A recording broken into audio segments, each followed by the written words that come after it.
Hello and welcome to the Irish Pagan School YouTube channel. This is myself, Laura O'Brien. I'm an author and co-founder of the Irish Pagan School. And I'm here with a kind of a reaction video today. I'm going to cast a little bit of shade, but it really is representative of much wider and deeper and more problematic issues within the New Age scene, I suppose, generally, than is represented by any one video. But it was inspired when I came across a video called Celtic Shamanism, Irish Mysticism, and the Faerie Faith. And in it, it was published on YouTube, I think, by Inner Light Mysteries, who I don't know anything about. I don't know anything about any of these people. But I just happened across the video and Jonny Enoch is in it. And this is an American dude who, now I'm going to be honest, right? I only got like 7 minutes in and I physically could not stomach any more of it, right? So that'll give you a little bit of flavor text for where this video is going. Because he started talking about, you know, this opening kind of ramble, and I'm here for rambles. I really am. As anybody who is familiar with either myself or John's YouTube videos from my own channel or from this channel knows, we're here for the ramble, okay? But the content of this particular ramble was what I was taking issue with. There was talk about Celtic mythology, ancient Irish mysticism, fairy tales. Then he goes off into some romantic rose-colored glasses remembering of being a child and watching Darby O'Gill and the Little People, multiple references to the wee people. He started, oh, sorry, I forgot. He started the video with "Top of the morning to ya." Let me just pause and say, if an Irish person hears those words coming out of your mouth, you are instantly on the shit list. Like instantly. It doesn't matter what would follow. But if you start anything with "top of the morning to you," or even jokingly say that to an Irish person, it is not something from our culture. It is not something that we say. It is not something that we engage with. It is like one of those really, really bad jokes that like an embarrassing uncle keeps making at like holiday dinners. That's what you sound like when you say that. And it is just the biggest cringe factor. Not quite the biggest, actually, because there's a lot of them, but it is a very high up there cringe factor coming out of American mouths, because it is our US cousins that say this all the time. So please don't put those words in your mouth ever again if you have previously. So anyway, Celtic mythology, ancient Irish mysticism, this whole Darby O'Gill, like, you know, was talking about like how it was the first Technicolor and it was great. And now Darby O'Gill and the Little People, right, is a Disney film for anybody who doesn't know. It does feature elements of actual Irish folklore. So like for a product of its time, it got some of the basics okay, right? It definitely wasn't the worst of them, right? And we watched it as kids. We definitely watched it here in Ireland. There's a reference to the Banshee, the Death Coach. There's talk about like, in the film, like it goes on about how he has to go on a mission up to the Fairy Mountain. There's King Brian. There's the original like fiddle, you know, which is some kind of very fancy violin. You know, so reference to the fairy music. There are a lot of elements in it, but the way it's presented and the interactions that the main characters have are just, again, that really high up there for the cringe factor, and is partially, at least, you know, hat tip to the Quiet Man, but is partially at least responsible for a lot of the continuing misconceptions about Irish culture and the reinforcement of a lot of stereotypes. So Darby O'Gill and the Little People is not where we would recommend learning Irish folklore or Irish fairy faith in any way, shape or form. And then he goes on to, you know, mention old Irish legends and stories, talks about, this is, I suppose, where the Celtic shamanism bit comes in, you know, talks about where he took this trip on Samhain. And points to Jonny Enoch, points for pronouncing Samhain correctly. In fairness, you know, credit where credit is due. We didn't get the other pronunciation that we do not mention, which so many Americans seem to think is the correct version because they've heard it on multiple media outlets. But Samhain is how we pronounce the Irish term for Halloween. It is actually a name in our language for the month of November. So Samhain is a real living cultural term. Please don't think that it's okay to pronounce it in any other way. And of course, I'm talking about Irish and not any other of the Celtic language family, which may or may not have different pronunciations for that term. None of them are, I'm just going to say it, I'm going to steal myself and say Samhain. Nobody pronounces it like that. Please don't do that. You are part of the problem when you are doing that. Anyway, so props to this guy, whoever he is, Jonny Enoch, who talks about Samhain rather than Samhain. But he talks about going off on a Halloween adventure where he ended up at a bookstore and meets this like shamanic Celtic teacher who then proceeded to take him under her wing and lead him on different shamanic journeys, and he was apprenticed with her and he learned all about the Celtic otherworld and, you know, all of this. Okay, we'll get to Celtic shamanism in a minute. Then he reads The Stolen Child by W.B. Yeats, talks about Irish writers, you know, particularly mentions Yeats, obviously, but also Oscar Wilde and James Joyce. And, you know, now James Joyce is nothing really to do with Irish mysticism, I wouldn't say, but fair enough. The rest would be the 18 and 1900s folklorists or pseudo-folklorists who have, in fairness, captured a lot. And the mention of Wilde,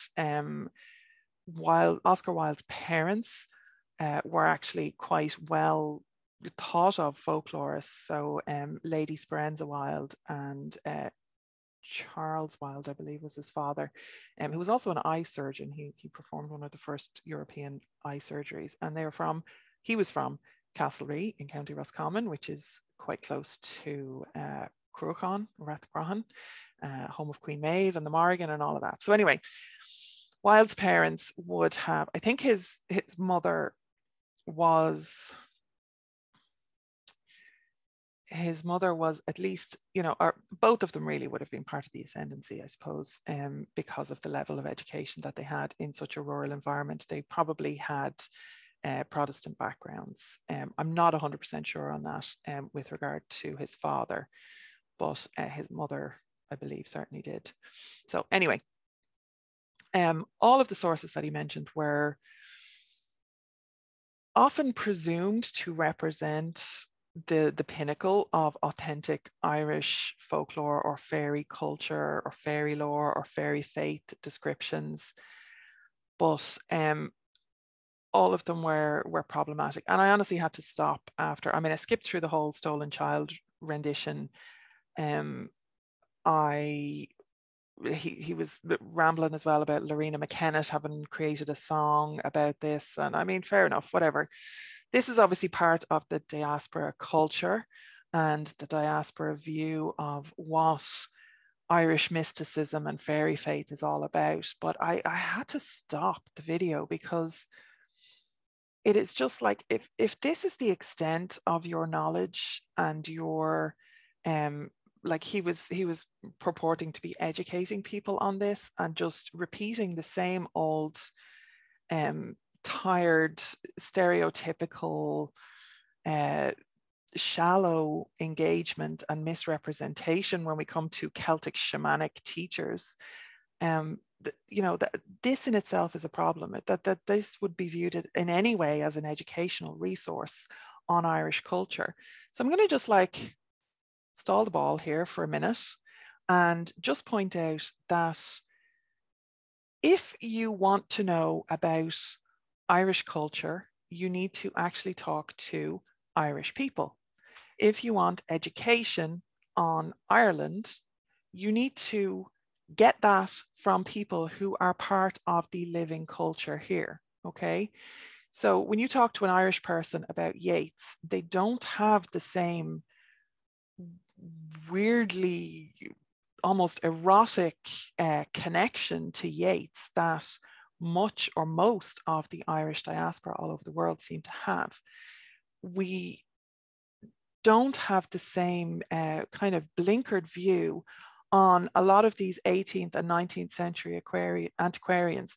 And certainly if you talk to anybody who studied history in any capacity or Irish history, we have a much fuller perspective on the context within which these scholars of the time, in complete fairness, but these scholars of the time were working. For example, I include in the Irish Pagan School materials, I always recommend that before you start to study your Irish paganism, before you start to study Irish folklore, any particular aspect that you might be interested in, including the Faerie faith, including Irish mysticism, including journeying, guided journeying, interaction with the Irish otherworld or the Celtic otherworld. We don't really use that term. We specifically deal with Ireland as one unique culture. And I encourage you to do the same. The term Celtic kind of means nothing really outside of linguistic, academic, historical studies. But so yeah, let's debunk the word Celtic for a start. Let's start. But yeah, as part of the Irish Pagan School curriculum, I recommend that people take a class called the Timeline, or a Timeline of Irish History, because you really need to understand what was going on. I mean, from prehistory, how were the people living? When did the story start to be told?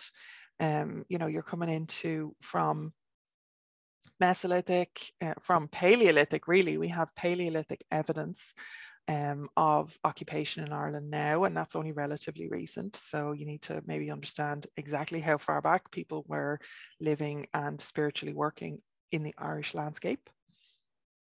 So Paleolithic, Mesolithic, Neolithic, that's the Stone Age, into the Bronze Age, into the Iron Age. Where do the story cycles fit in with that?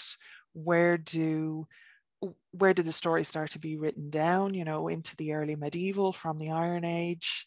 This is a very brief timeline of Irish history right here.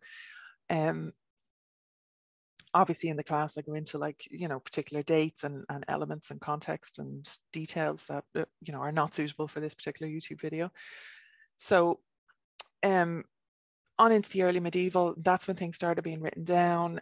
Some of the issues we have with nativism or non-nativism and the scholarship that has gone around that, and understanding that difference of perspective and difference of opinion when it comes to translations of those early manuscript works, where the linguistic references are coming from, how far back they go. John actually did a video recently on the channel here, and he did make a little mistake. It was like a verbal typo, where he said that in our manuscripts we have very early references from the 11th and 12th centuries, and would be probably the first kind of surviving manuscripts that we have, and that's where we can date them. But he said that linguistically that some of the stories and some of the text within those manuscripts can be dated back linguistically to 8th or 9th century. And he said BCE, what he actually meant was BC. No, wait. Yeah. No, what he actually meant was CE, Common Era. So he said BCE. See how confusing it can be? He said BCE, before Common Era, which would be before 0, as we mark time now. And BC would be what that would be referred to in religious terminology, before Christ. And then AD would be Common Era, which what's called Common Era now. So obviously, maybe not so obviously, he meant Common Era rather than before Common Era. But anyway, regardless, that is when the earliest story evidence we have of our mythology. But obviously that was an oral tradition before that. So We also have some Ogham that possibly could be as old as 300 or 400 Common Era as well. So there's a lot going on here. Celtic shamanism, let's just take the pin out of that one and just address that. Shamanism, again, I have a whole class on No, You're Not a Celtic Shaman at the Irish Pagan Schools. So if that is something that you have been taught erroneously, it really would be worth taking a look there and having a rethink and maybe relearning some of that stuff, because Celtic shamanism is not a thing. Shamanism in itself is again a scholarly or an academic, the scholarly or the academic use of a very specific cultural term. And even as an academic classification, it is not really, it's not really being used anymore. It was brought into light in the 80s and 90s and was used and taught academically as a kind of a catch-all term for certain animist or tribal cultural religious activities or roles or functions as a shaman. It comes from a very particular place. Again, I go into all that detail in the class if you want to dig into it, or you can do a Google and find it for yourself. But the term shaman is not an Irish one, obviously enough. There was a recent attempt, which again is part of this problem. It's not just the US that has culturally appropriated so all and sundry. There are English people, surprisingly enough, the heart of the colonial empire, the British people or English people, they were doing it in the 80s and the 90s. I'm looking at you, John and Caitlin Matthews. They, and that has continued right up to very recently, where somebody released a book that claimed that their Irish granny had taught. I mean, I can't believe in 2022, we are still having the people cashing in on the Celtic cash cow, culturally appropriating Ireland by claiming wisdom from their Irish fucking grannies. Can we just please put that one to bed? Please, please. That does not give you a license or a pass to literally change the language and make up terminology. There is no Irish word for shaman. And this person has made it up, just blatantly made it up, and claimed that this was an Irish form of shamanism. And it's just not. It's not.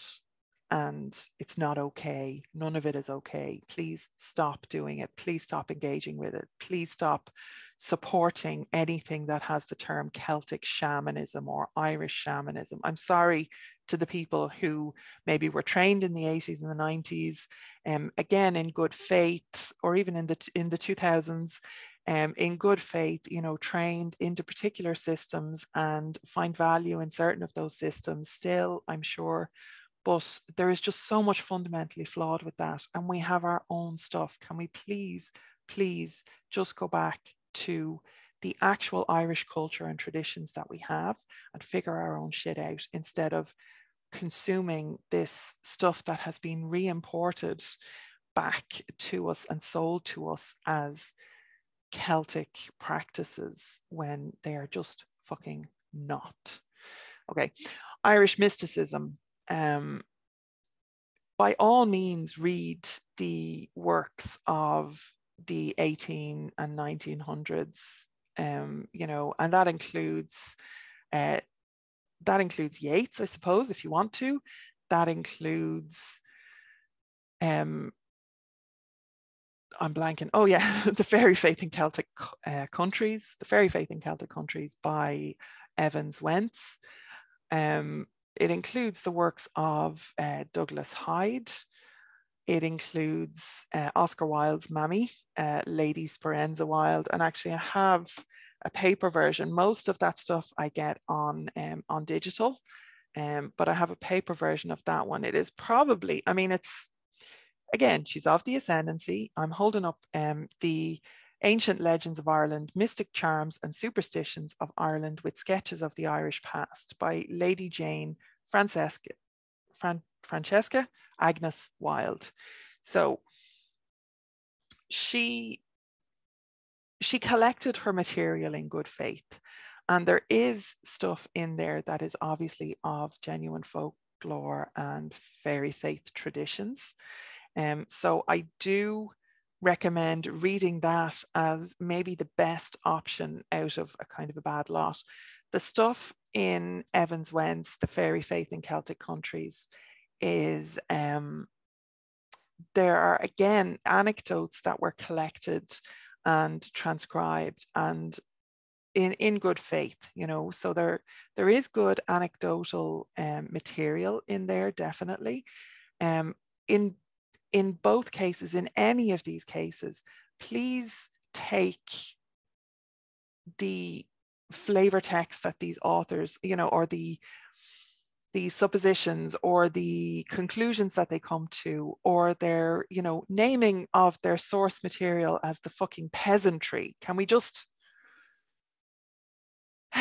again, you know, these people were mining the rich rural and urban folk traditions of their time for their own pleasure and benefit. And well, they were not of these, of like there were two cultures working in Ireland at the time.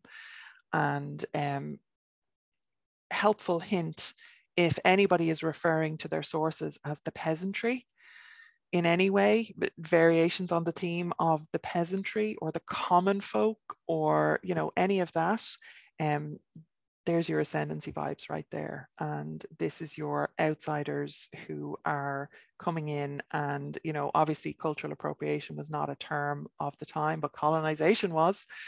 And that's a lot of what's going on. So please read all of these works with the very hefty dose of salt that they are required.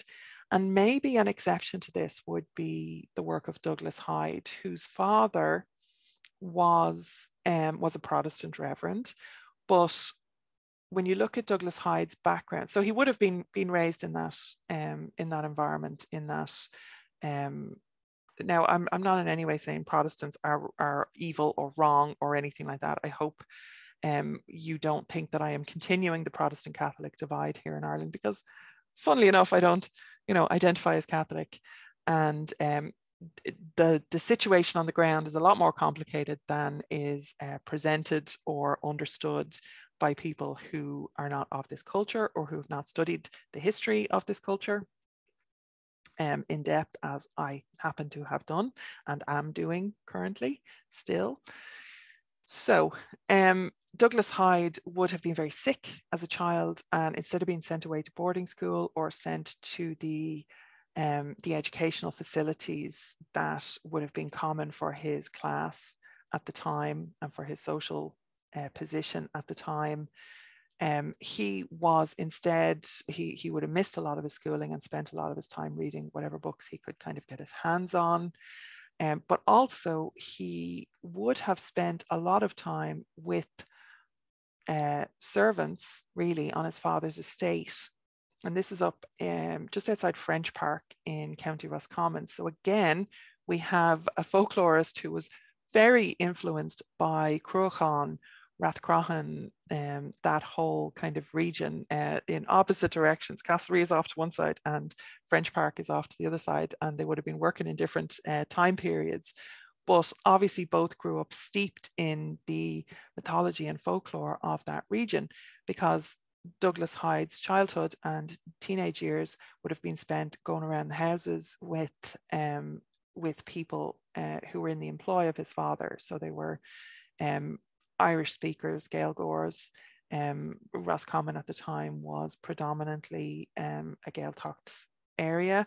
Roscommon had its own dialect of Irish, believe it or not. And fun fact, that is the form of Irish language that Douglas Hyde learned to speak. So again, he was getting his source material firsthand. It didn't have to go through translation or interpretation. He was actually able to speak the language, talk to the people, and be, you know, on their level because he would have grown up with them. So that in itself makes for a more authentic primary source.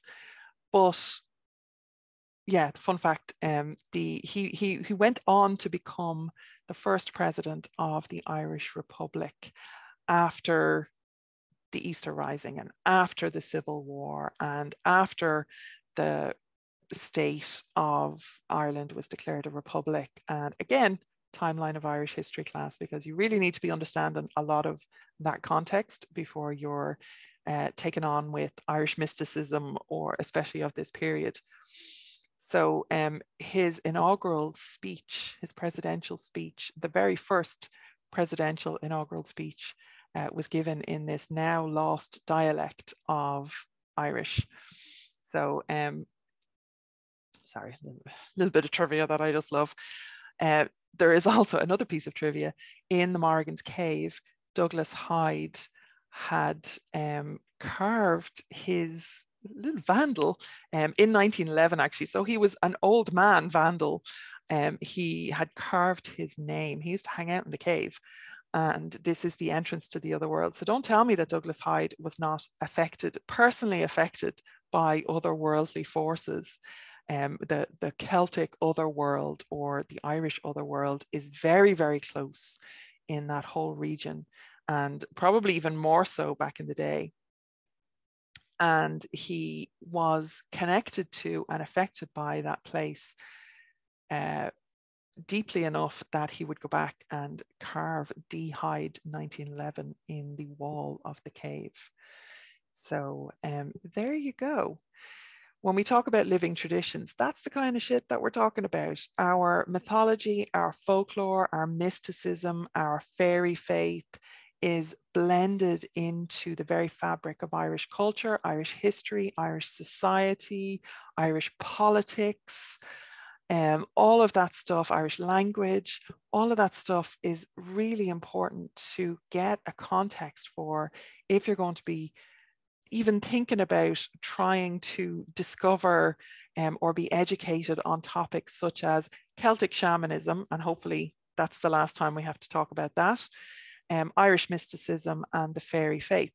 Now, obligatory book. I have written a book called The Fairy Faith in Ireland, History, Tradition and Modern Pagan Practice, which details a whole lot of this. If you don't want to take any of the classes, there are multiple classes on the SHE, taught by myself and by expert Morgan Daimler as well at the irishpaganschool.com. So you can absolutely go over and take classes if you want, or you can just grab that book and you can get it on Amazon. It's part of the Celtic Pagan Practice series, and there'll be links below to pick it up if you want to learn more about the actual fairy faith in Ireland from an Irish person, from the perspective of somebody who has grown up immersed in the culture and has also then and has worked professionally in Irish heritage for many years, decades, and has also studied it. So I'm currently, for anybody who doesn't know, I'm currently undertaking an MA, a master's program, postgraduate in Irish regional history. And it looks like my thesis and my original research that I need to put together to qualify for that MA will be on the fairy faith in Ireland, or some angle thereon. So I'm continuing my studies in this area even since publishing the book, and hope to, well, I believe it's going to be a lifelong relationship that I have with the fairy faith in Ireland. So hopefully that's been useful to you. And it was very much a reaction video. It's coming from gut level because I felt physically ill when I clicked on to Celtic shamanism, Irish mysticism, and the fairy faith, Jonny Enoch discussing all of those topics, because it is really damaging to be promoting and reinforcing so many stereotypes and so much misinformation. If you want to learn about shamanic journeys in the Celtic otherworld, actually go and take the free class at the Irish Pagan School on meditation and guided journeys. It will give you a very good introduction and overview into the Irish otherworld as it actually is in the culture. And there's a whole methodology there. So you don't have to engage with cultural appropriation. You don't have to engage with misinformation, calling itself Celtic Shamanism. There are practical solutions to that. And those resources are there, obviously not just mine. We have a multitude of Irish teachers at the Irish Pagan School, and there's any amount of classes that you can take, whether historical or about Irish mysticism or the Faerie faith or any of those topics. Okay, so hopefully that's been helpful, and it was helpful for me to get it out of my system anyway today. So slán go fóill, and I will see you in the next video.